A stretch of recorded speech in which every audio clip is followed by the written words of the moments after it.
So you're thinking about ditching Microsoft 365 for Google Workspace. And I can tell you that 90% of migration disasters come from one skipped step that only takes about 20 minutes to complete. I'm also going to show you the DNS cutover trick that lets you switch with zero downtime. Let's get into it. This video is for businesses currently on Microsoft 365 or Outlook that want to move to Google Workspace. You're going to learn the complete 5-step migration process. Those steps are the pre-migration audit, the step everyone skips, the Google Workspace setup, the actual data migration for your email, calendars, and files, the DNS cutover, and finally the post-migration cleanup and training.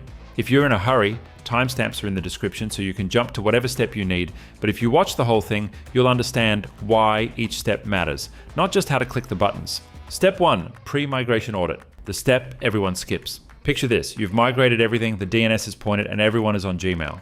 And then your sales manager asks where 3 years of client emails went. That panic is completely avoidable with a proper audit.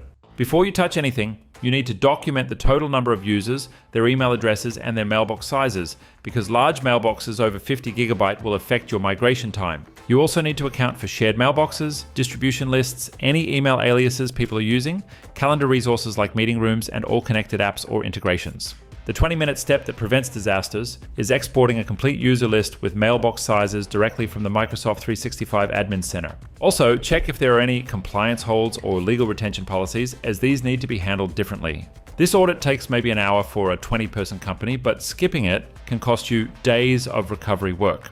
Step 2, setting up Google Workspace properly. Most DIY migrations fail not because of the migration itself, but because Google Workspace was set up wrong in the first place. When choosing your plan, Business Starter is fine for small teams with 30 GB of storage, while Business Standard offers 2 TB and recording in Meet. This is what most of our clients end up on. If you need advanced security or Vault for compliance, go with Business Plus. But don't overthink this now, you can always upgrade later. When setting up users, create all accounts before the migration starts. Match the email addresses exactly to what you have in Microsoft 365 and set temporary passwords for users to reset on their first login. Critically, do not verify your domain yet if you want a zero downtime migration. You'll also want to recreate your distribution lists as Google Groups and set up any aliases. For example, if Sarah needs to receive mail for the sales address, set that up now. Alright, quick pause here. If DNS records and MX entries make your eyes glaze over, this is your exit ramp. We've done over thousands of these migrations, and our team can handle the entire switch for you. From the audit and migration to the DNS cutover and training. Head to itgenius.com/links and book a free systems health check. We'll assess your setup and give you a fixed quote. But if you're feeling brave and want to do this yourself, keep watching because I'm about to show you the actual migration process. Step 3, the actual data migration. The good news is that Google has a built-in migration tool that handles most of the heavy lifting. The reality check, however, is that for larger mailboxes, this can take days, so you need to plan accordingly. In the admin console, under Account and Data Migration, select Microsoft 365 as your source and authorize it with your Microsoft admin credentials. This tool will migrate your email, folders, calendar events, and contacts. What it does not migrate automatically are your OneDrive files, Teams chat history, and SharePoint sites.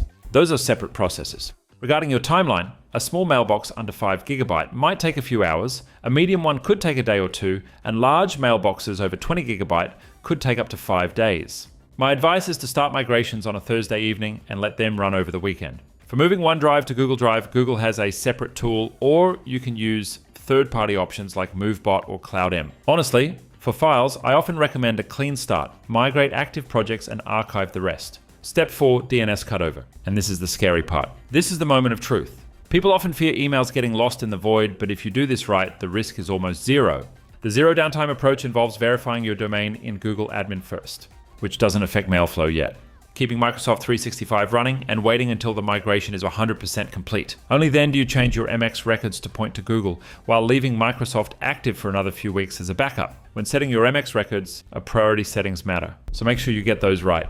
Your DNS provider might take up to 48 hours to propagate, but it's usually under an hour. Use a tool like MX Toolbox to verify your records are correct before you celebrate. Finally, don't forget SPF, DKIM, and DMARC. These are your authentication records that stop your emails from landing in spam. Update your SPF to include Google and set up DKIM in the admin console. If these acronyms make you nervous, this is exactly why people hire us.